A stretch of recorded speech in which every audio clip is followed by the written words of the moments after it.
I'm Melanie Trailer, and today is week 3 of the Flossie Quilt Along. Just now jumping into this quilt along, we have week 1, which is choosing and cutting fabric, and week 2, which is the block demo. This is week 3, and we are going to be tackling efficiency. So it's already an efficient quilt. It already is made in such a fast and speedy way, but we're going to do batch sewing this week. I'm going to show you that. Up to you whether you use it or not. If you prefer just making your strip sets as you go, all nice and calm, you definitely can do that. But if you're short on time, I'm going to show you some tricks to speed up this whole process. All right, our sponsor this week is Meander and Make, which is my fabric shop, and we're giving away 2 bundles of the Merry Making fabric collection that comes out October 1. So you could win that. There's a giveaway button in your week 3 email where you can just click it, get yourself entered, or visit southerncharmquilts.com, click on quilting giveaway page, and you can enter it there. All right, on with the demo. First things first, let's figure out how many strip sets we need, how many blocks we're making this week. So I'm going to put those on the screen right now, and then I'm just going to start pulling, my fabrics, my strips. So I'm going to pull these 1, 2, 3, 4, 5, 6, 7, 8. I'm pulling my light fabrics first because those are easier. Putting the rest of these to the side for next week, and then I'm going to pull my darks. All right, and then once I've got those pulled, we're putting these to the side. All right, so we're talking about efficiency this week, and it's all about batch sewing. And batch sewing is the way I approach all of my quilts when possible. There's going to be quilts where batch sewing is not possible, and that's okay. And there's going to be some of you who do not like to make quilts this way. But if you make a lot of quilts, if you are like constantly multiple quilty projects going on, and time is of the essence, I have found that this approach is the fastest streamlining that I can come up with to get a quilt done, and it works out really, really well for quilt alongs. So that's why I kind of always teach this method every quilt along. And it's just about, instead of doing the one task for the block, say you're making a flying geese, instead of making one flying geese unit, you're making all the flying geese units for the whole quilt. So in our case, on Flossie Quilt, we're going to take our lights, and then we're going to take our darks, and then we're just going to start sewing all the lights for all the blocks we're making to one of these darks. So all the blocks, I think we're making 6, 16, or 28 blocks based on which quilt size you are working on. We're going to sew those light to darks to all of our blocks. So let's start doing that. And then just a reminder, we're going to sew with that cut edge, not that selvage edge, okay? So just a little reminder there, and we're using the scant 1/4 inch. So if you haven't worked on your blocks in a week like me, these things are easy to forget, especially as a beginner quilter, if that's something you are right now. And then let's start sewing.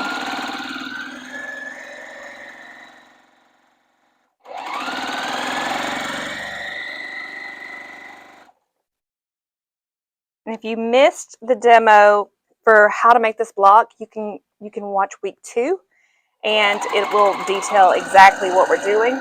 But instead of doing it 1 block or 2 blocks at a time, we're doing all of our blocks, okay? All of our blocks for this week. I'm not going to sew these low volumes to this low volume, so I'm going to constantly be picking my darkers. So just like this. Now, instead of cutting, we're just going to keep pushing it through. This is called chain piecing. And I promise you, I quilted for a whole year before I realized that I could chain piece things. And I wasn't happy about discovering it. I was angry at all the time I lost not chain piecing things. So chain piecing is just piecing them in one long strand without cutting your thread between units. And it just makes things faster. It's another style of batching a task.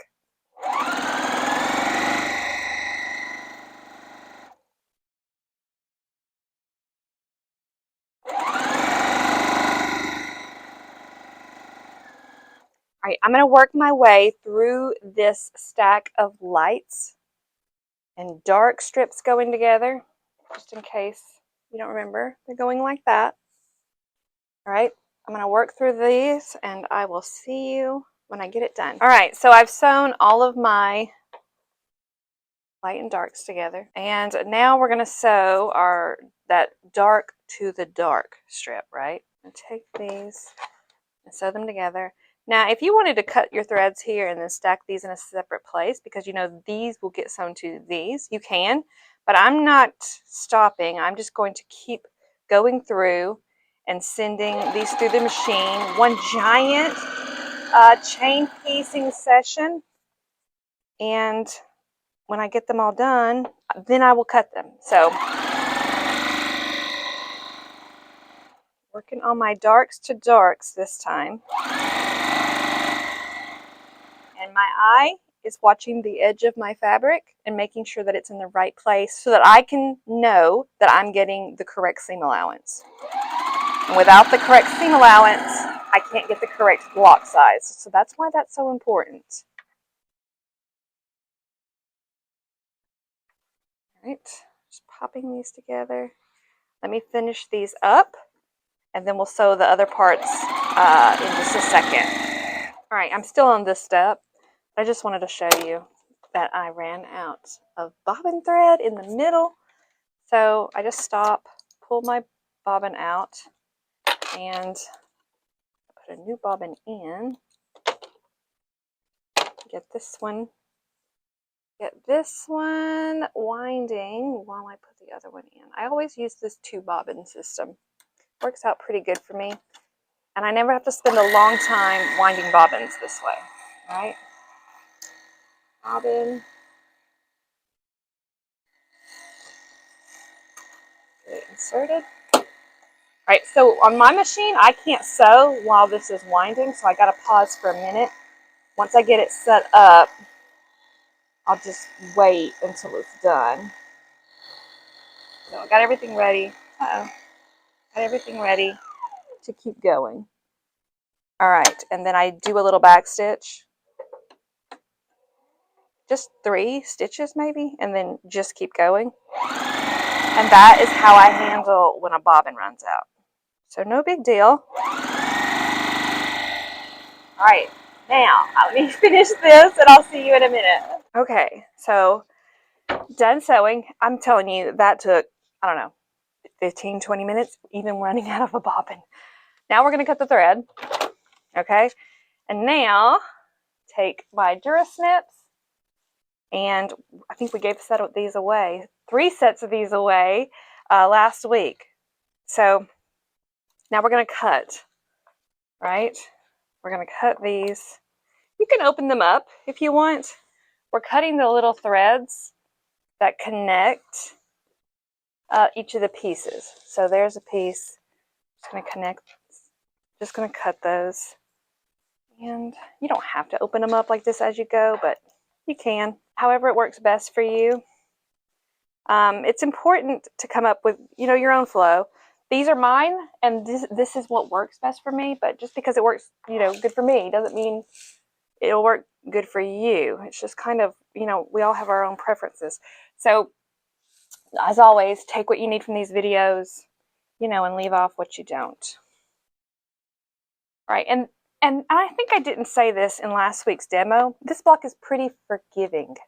So you can technically sew this to the wrong side and you would still be fine with your block. So just a little FYI, I ran into that last week. I actually sewed it to the wrong side of it. Just did it again.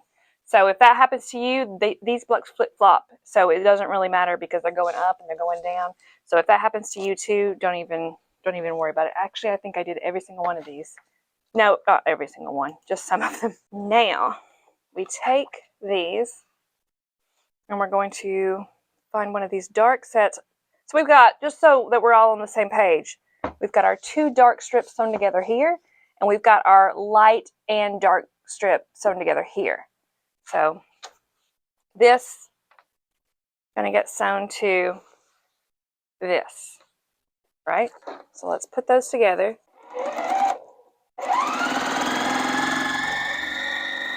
start sewing, I'm always watching the edge of my fabric, making sure it's in the right place of my foot or my needle, whatever you're using as your guide.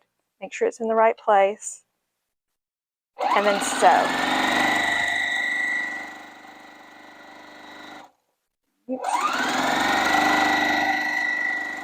And then we pick up another set and do the same thing. Oh, this set's going to be cute. Oh gosh, I'm so excited to be making a Christmas quilt, and I'm so glad it's a pink Christmas quilt. All right, I am going to finish these up, and I will see you when I got them done. Okay, here we are, cutting the thread, and then we're going to cut the thread between the blocks. So now we got this going on, and then what I was telling you before, I don't think I said it clear.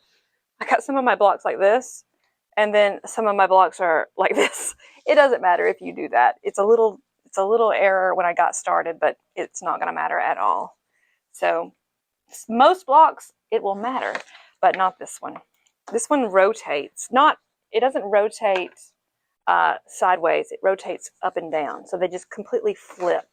So I don't know. It makes it a little bit easier to sew these together and get their pressing seams right, and it looks cute too. Gives the quilt some space.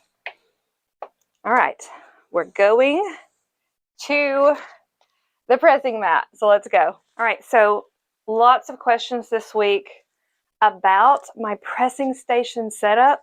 So I do like this wool mat. I don't think I talked about this with you last week. So I do like the wool mat. The wool mat, it heats up and it stays warm. So it's kind of like you're pressing on both sides, kind of. And lots of people asked if I was warping this. So these are not on top of each other. This is what I have going on. They butt up to each other. So just like that. But I'm not ironing my mat. My mat is not under this wool mat. My cutting mat is not under my wool mat. So just that. And then this is just an old vinyl tablecloth with flannel on one side, vinyl on the other. I've cut it to fit this table. I've cut this to fit this table. And this is just to protect my tabletop, because the wool mat, like I said, it gets hot throughout it. So it can warp your table. And the table I had before I had this really nice one, I had this, just basic wood table, and I didn't have anything under here protecting the heat. So it turned all the wood yellow, the heat did. So over time, that's the way it did that. Somebody, very sweet somebody on YouTube years later, told me about this, and I've been using it ever since, and it's really, really handy. But the main thing is this cutting mat is not under here. If I put that under here, I'm either going to warp my cutting mat, and depending on the quality, I could heat up the ink on these lines and they would melt. So just a little FYI. We're going to press all these seams away from our lights, right? So just like last week, we're going to set them first. We're going to set them, boom, boom, boom, boom, and then press them away from the light section and towards the dark section. So away from the fat strips and towards the skinny strips. And we're going to set all these seams in between. The reason I'm setting the seams again is just because it helps with any minor sewing tension that my machine has caused. And also because a warm seam does what it's told a little bit better than a cold one does. But mostly it's the tension, because it really does. I mean, just I know that my tension is good, and there's still slight little bits of issues. And that's probably me needing to change the needle on the sewing machine and then just not doing it, which I think is pretty common with us quilters. All right, got my first set pressed. Spray my pressing spray. and then press until the pressing spray dries, or close enough. All right, and then we're gonna start over with another set. I'll probably let these get 3 deep before I put them to the side and start the next ones. So I don't mind pressing on top of another set at all. And then just a reminder that we're pressing this. Sometimes it doesn't look like that when I'm making these videos. Sometimes it looks like I'm sliding. I am not sliding. I'm lifting it up and putting it down. Sliding will warp your set. It also warps almost everything. I mean, really, it warps almost everything. Triangles do not slide that iron across. Remember that you're pressing, not ironing. Okay. I think that I'm going to finish this up on my own, and then we'll meet back up and cut these, and I'm going to show you all about how to cut them faster than I showed you last week. Okay, so all pressed, ready to cut my blocks. This strip set, I'm actually really worried about it, because look how narrow that solid was. So I'm probably going to end up making another strip set just to compensate. So if you end up with something like this, it's really annoying, but you're going to have to make another strip set. So I'm going to find out, but I'm pretty sure I'm going to have to make one too. So I talked to several quilters over this past week, and a lot of people pre-wash their fabric. I don't pre-wash fabric, so I didn't know to warn you this ahead of time, but if it shrunk your strip sets, you're going to have a lot of trouble getting these blocks out, 2 blocks, out of strip sets. So just a little caveat there.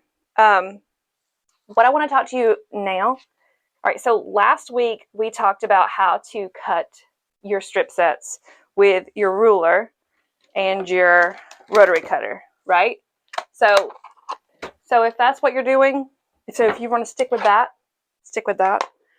But this week, I want to show you another option, and that is to use a Stripology ruler.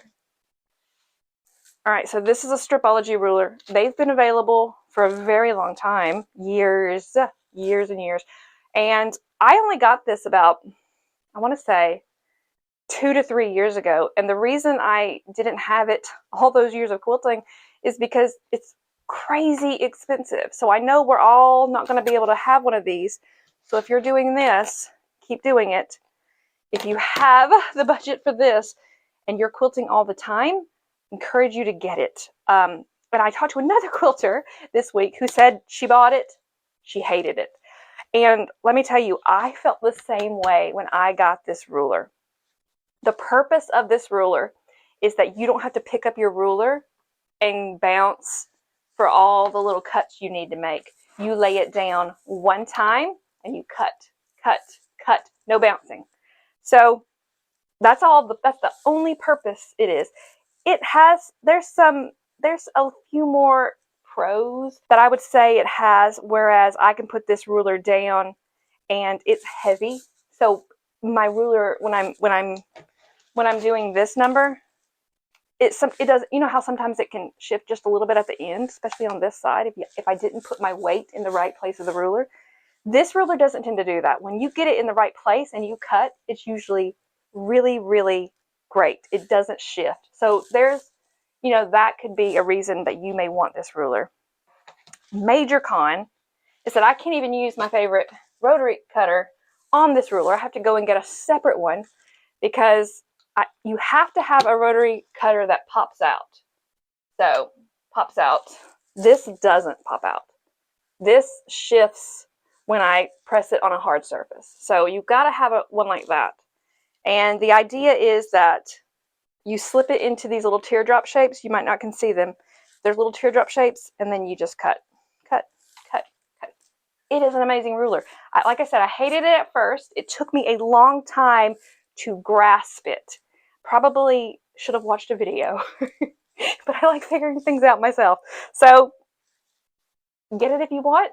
Don't get it if you don't need it. If you don't want to, it does not matter. You can do everything I'm showing you, as you know from last week's video, with this little set. So with that, let me show you how to use the ruler. All right. Okay, so we're going to do the same thing. We are going to line up our strip sets. We're lining them up, you know, with a horizontal line. We're making sure we have an overlap on one of these vertical lines.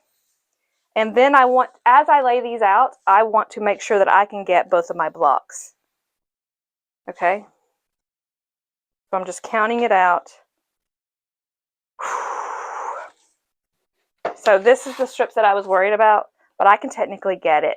I'll have a tiny bit of selvage in this strip set, in these blocks, but it will get caught up in my seam allowance when I sew my blocks together, so I'm not going to worry about it. So I'm just going to use it and go. All right, then I'm going to take another one, and I'm going to put it on top here, just like that. I'm going 1 inch to the next. I'm going to the next horizontal line. I'm not stacking them perfectly, making sure it overlaps. And then I think I can do this 3 or 4 deep. Yeah, I'm going to go 4 deep, stacking them just like this. Oh, that is a big selvage, and I'm barely going to make it. But I am going to make it, so I'm going to go with it. All right, I have everything in the right place. I grab this. I'm going to set this down where I want it, and I'm going to line up the lines of my ruler with the lines on my mat. Make sure I get it in the right place, and that's the thing about this ruler, is that once I got it in the right place, I don't have to move the ruler again. Now, you can do these multiple stacks the same way I did with your regular ruler too. So I know I didn't show you last week stacking them like this, but definitely stack them. It makes it go faster. I'm going to change views so you can see my rotary cutter going into the ruler. All right, so everything's in the right place, and I like to be over the top about making sure that these lines are all lining up. So I'm going to grab this rotary cutter, one that pops out, you know, from its little place, and we're going to cut that first little edge off so that I can have my clean edge. And now we're going to cut our blocks. So I'm going to count, put the cutter into the little slot,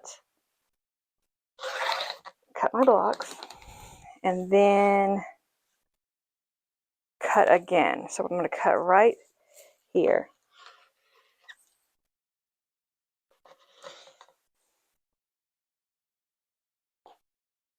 Just like that. Lift it up. Here's my little scrap garbage, and then boom, blocks. All right, so I have all my blocks done super fast. So here is that block that has just, see that little bit of selvage? That's going to get stuck in my seam allowance when I start sewing my blocks together. So there's no reason for me to not use it. I guess if I used much more than this, I definitely wouldn't want to use this block, but that tiny little bit is going to be okay. So I'm going to use it, and then you just use your best judgment.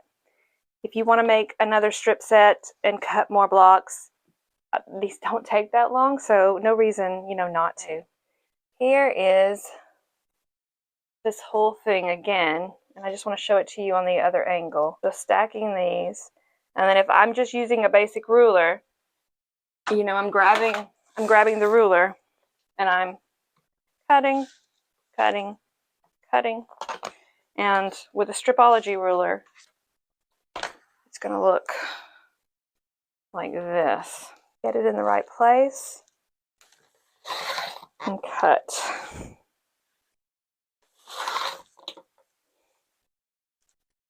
All right, and then I'll cut my other one. So that's all there is for this week. Let me know if you have questions or anything. Don't forget to enter the giveaway. It is in your weekly email, or you could go to my website, southerntrumquilts.com, and click quilting giveaway page, and you can enter from there too. Let me know if you had any trouble. What were your questions? What do you need help with? I'm here for you. No question is a dumb question, so please feel free to ask all you need. Yeah, I can't wait to see your blocks. Don't forget to post on social media using Flossie Quilt as your hashtag. I will see you next week.